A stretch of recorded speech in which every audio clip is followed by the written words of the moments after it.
I don't know about you, but I have a love-hate relationship with greeting cards. I love to give greeting cards, particularly to Karen, but I can never find a good one. Do you guys have this same experience? It's just hard to find one that actually says what you want to say. Most of them are just bad. I mean, way too many words and not enough heart and soul. So it's become my habit over the years just to write my own greeting cards. I think Karen likes that, and so I do that. But once, I'm 58 years old, okay? Once, I found the perfect card. And I will never forget the exhilaration of it. Have you ever found the perfect card? Nobody. Persevere.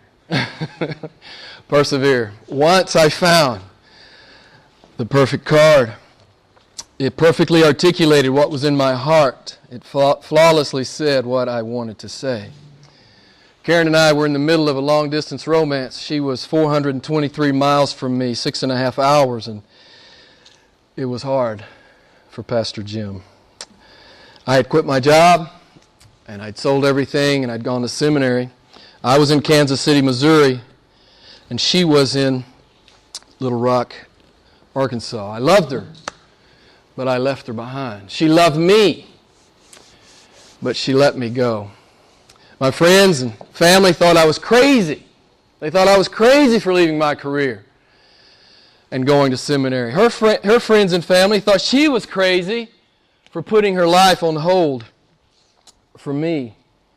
Almost nobody understood. You guys ever experienced this?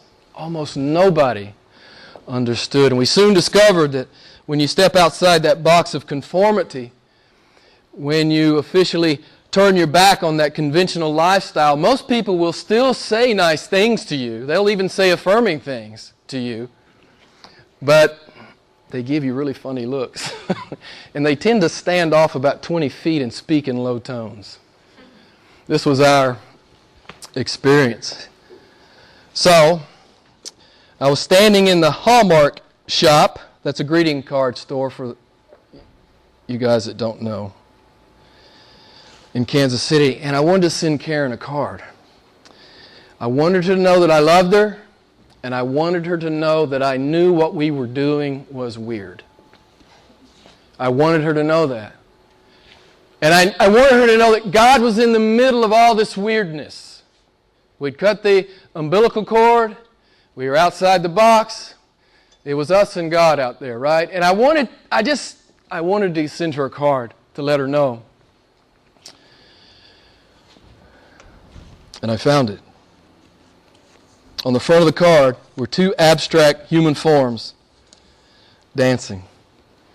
And on the inside of the card were these words, and I'll never forget them. Those who hear not the music. Does anybody know how that ends? Yeah, look insane to those who... those who dance look insane to those who... Okay. Those who hear not the music think the dancers mad. If you're not hearing the music, obviously the dancers, right, are mad. It was the perfect card. It was the perfect card. It's what we were experiencing. Nobody really understood what we were doing. Nobody really got it. A handful did. But most thought we were crazy. We were dancing to God's music. Very few people could hear it, but we could hear it. And we were dancing. Yeah, you know you're weird, but you just don't care anymore, right? You're in love with Jesus, man, you just don't care anymore. You don't care what anybody says. You just want to live big for Jesus, right? You just want to obey the Lord, whatever that looks like in your life. It'll look different in each of our lives. He calls us all to different things. Mine was seminary. And I couldn't ignore the music. It was too beautiful. And He's too desirable. He's too compelling. I was telling a brother just the other evening, I had to at least go and fail. That was where I was. I had to at least go. and fail. Karen and I, we just couldn't live inside that little box anymore that the world tries to push you into. Sometimes Christians will say to me, Jim, my family thinks I'm odd. My friends, they think I'm weird. My colleagues, they think I've lost it. I say, yay. Is it because they know you love Jesus? Yes, that's why they think I'm odd. And I say, yay! You are odd. You're weird. If you love Christ, you're weird. You're supposed to be odd. You're supposed to be weird. You're supposed to be hearing music that nobody else hears.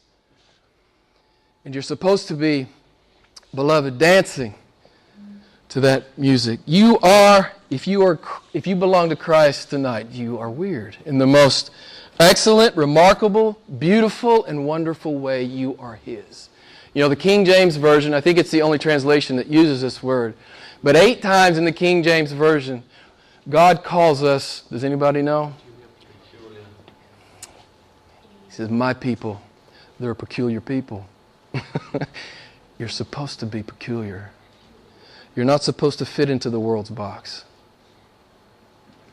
You're supposed, as we always say, you're supposed to smell like Jesus out in the world. The world is supposed to think you're strange. God says we're a peculiar people. What's He saying? He's saying they're mine. Really, preeminently, He's saying they're mine. They belong to me. They are different. They are distinctive. They are atypical. They are uncommon. They don't talk and walk and act and live like anyone else on the planet. My children are peculiar.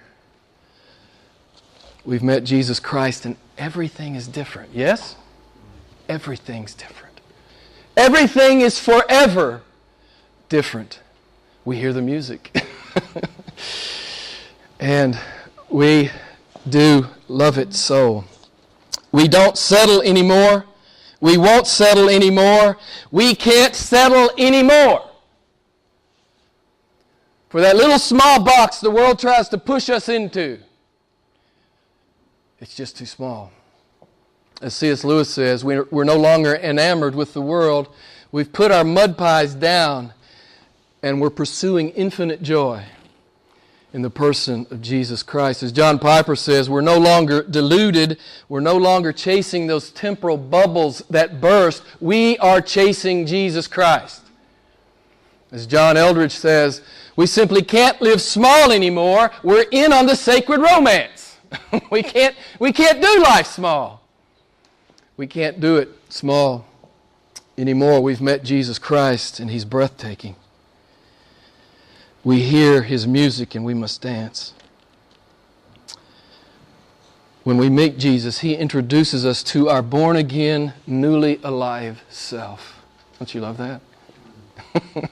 He introduces us to our born-again, newly alive self, and our hearts are beating like they've never beat before.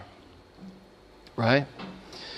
And our eyes are opened, our minds are awake, our emotions are stirred, our imagination is brimming, and our souls are emancipated. Try to stop me from following Jesus Christ. Try to stop me, I dare you. I hear the music. I hear His music. We not only understand Philippians 1:21, someone tell me what it says, and there's a euro in it for you. Do you know blessing? What is it? Amen. We not only know this verse and love this verse, we think it's the best way to live.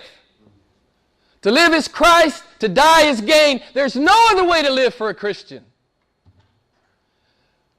And I always qualify this. I'm not talking about church members. I'm talking about disciples. There's no other way to live for the true disciple of Christ